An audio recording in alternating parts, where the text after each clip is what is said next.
आज हम आप लोगों को प्रिज्म और उसके अपवर्तन के बारे में बताएंगे, यानी refraction of light by prism के बारे में बात करेंगे। प्रिज्म क्या है पहले ये जान लेते हैं।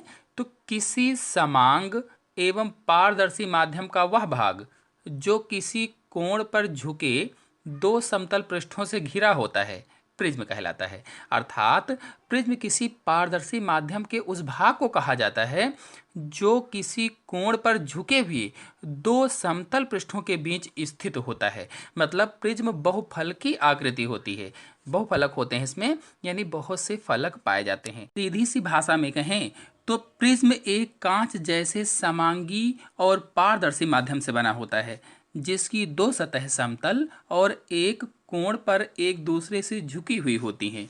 ये दोनों सतहें कौन सी हैं? ABED ये वाली एक तथा ACFD ये वाली, ये दो सतहें हो गई। इन दोनों सतहों को अपवर्तक सतहें कहते हैं अथवा अपवर्तक पृष्ठ कहा जाता है। इन्हीं दोनों पृष्ठों से प्रकाश का अपवर्तन होता है। अपवर्तन पृष्ठों के बीच बने कोण को प्रिज्म का अपवर्तक कोण कहा जाता है या अपवर्तक कोण कहते हैं, अथवा इसी को प्रिज्म कोण भी कहा जाता है। चाहे आप अपवर्तक कोण कहें चाहे प्रिज्म कोण कहें, अथवा कहें तो इन दोनों सतहों के बीच का कोण ए जो है, ए प्रिज्म का अपवर्तन कोण कहलाता है। तो कोण ए का क्या नाम हुआ? प्रिज्म का अपवर्तन कोण। अपवर्तक पृष्ठ जिस कोर पर मिलते हैं उसे अपवर्तक कोर कहते हैं। अपवर्तक कोर AD है, जो AD है ये अपवर्तक कोर है, अथवा रेखा AD और साथ के दो फलक प्रिज्म के अपवर्तक किनारे कहलाते हैं। अपवर्तक कोर के सामने वाले पृष्ठ को प्रिज्म का आधार कहा जाता है। जो अपवर्तक कोर का सामने वाला पृष्ठ है अथवा जो बेस है, इसी को क्या कहते हैं? आधार कहते हैं अथवा बेस कहा जाता है। अपवर्तक पृष्ठ के लंबवत प्रिज्म की काट को प्रिज्म का मुख्य परिच्छेद कहा जाता है, अथवा मुख्य काट कहते हैं अथवा प्रिंसिपल सेक्शंस कहते हैं। अर्थात ABC अथवा DEF मुख्य परिच्छेद हैं अथवा प्रिंसिपल सेक्शंस हैं या मुख्य काट हैं। चलिए अब चित्र की सहायता से समझ लेते हैं प्रिज्म से प्रकाश का अपवर्तन कैसे होता है, यानी refraction of light by prism को समझ लेते हैं। तो चित्र को देखिए। चित्र में ABC को हम लोग कांच के प्रिज्म का मुख्य परिच्छेद मान लेते हैं, मुख्य काट मान लेते हैं, अथवा ABC प्रिज्म की मुख्य काट है अथवा इसे प्रिंसिपल सेक्शन कहा जाता है, अभी मैंने बताया था। तो प्रिज्म वायु में रखा हुआ है। इसमें जो कोण BAC है, कोण BAC ये प्रिज्म कोण कहलाता है, अथवा इसी को अपवर्तन कोण भी कहते हैं, अभी मैंने बताया था।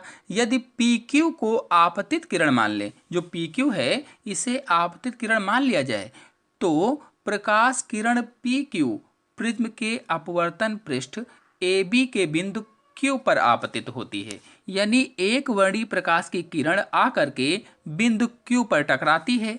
अब Q पर आपतित होने के बाद अर्थात अपवर्तन के बाद यही प्रकाश की किरण झुक करके QR दिशा में अपवर्तित हो जाती है। यानी जो टकराई तो यही झुक करके QR दिशा में अपवर्तित हो गई या रिफ्लेक्ट हो गई। अब देखिए जब ये झुक कर QR दिशा में गई तो अपवर्तक पृष्ठ AC के बिंदु R पर आपतित होती है। जो अपवर्तक पृष्ठ है AC इसके बिंदु R पर आपतित होती है। अब R बिंदु पर अपवर्तन के बाद बिंदु R पर जो अभिलंब खींचा गया है उस अभिलंब से दूर हट करके, ये जो अभिलंब है इस अभिलंब से दूर हटकर RS दिशा में चली जाती है। तो RS दिशा में निकल जाती है। इस तरह से देखा जाए तो प्रिज्म पर PQ दिशा में आने वाली किरण RS दिशा में विचलित हो जाती है। ये इसका विचलन हुआ है, इसलिए RS दिशा में विचलित हो गई है। इस प्रकार से प्रिज्म प्रकाश की दिशा में कोणीय विचलन उत्पन्न करता है। यानी जो प्रिज्म होता है ये प्रकाश की दिशा में कोणीय विचलन पैदा करता है। आप चित्र में देखिए, यदि हम लोग आपतित किरण PQ को आगे की ओर बढ़ाएं तो इसे डॉटेड लाइन से आगे बढ़ा देते हैं। तो PQ को आगे बढ़ा दिया है जो कि आपतित किरण थी। अब इधर निर्गत किरण RS को पीछे बढ़ा देते हैं। तो इस प्रकार से RS किरण को पीछे बढ़ा दिया गया है।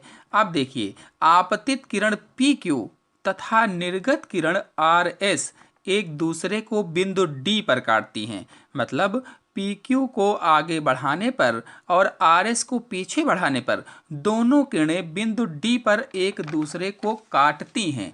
अब इन दोनों के बीच बने कोण को विचलन कोण कहा जाता है। यानी इन दोनों के बीच में जो कोण बना है इसे विचलन कोण कहते हैं। तो FDR विचलन कोण हुआ। तो ये तो हुआ विचलन कोण। इसे ग्रीक अक्षर डेल्टा से प्रदर्शित करते हैं, यानी विचलन कोण को डेल्टा से दर्शाते हैं। विचलन कोण का मान प्रिज्म के पदार्थ के अपवर्तनांक तथा आपतित किरण के आपतन कोण पर निर्भर करता है। यानी प्रिज्म के पदार्थ के अपवर्तनांक पर निर्भर करता है और आपतित किरण के आपतन कोण पर निर्भर करता है विचलन कोण का मान।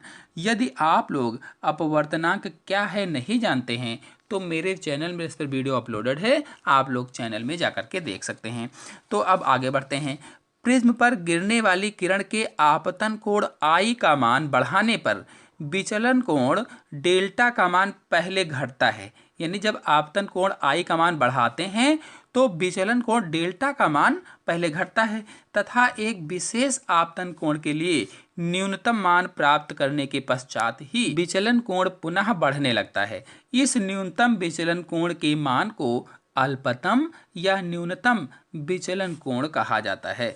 इसे डेल्टा एम से प्रदर्शित करते हैं। अल्पतम या न्यूनतम विचलन कोण को डेल्टा एम से प्रदर्शित किया जाता है। यदि किसी प्रिज्म का प्रिज्म कोण ए है तथा किसी वर्ण या किसी रंग की किरण के लिए अल्पतम विचलन डेल्टा एम है तो उस वर्ण के लिए प्रिज्म के पदार्थ का अपवर्तनांक n बराबर sine A plus delta M is equal to 2 और ये हो जाएगा ब्रैकेट में अपान साइन ए अपान 2 होगा। ये जो सूत्र है ये अपवर्तनांक यानी प्रिज्म के लिए पदार्थ का अपवर्तनांक होगा, जहां पर आपतन कोण I बराबर a प्लस डेल्टा एम अपान 2 है और अपवर्तन कोण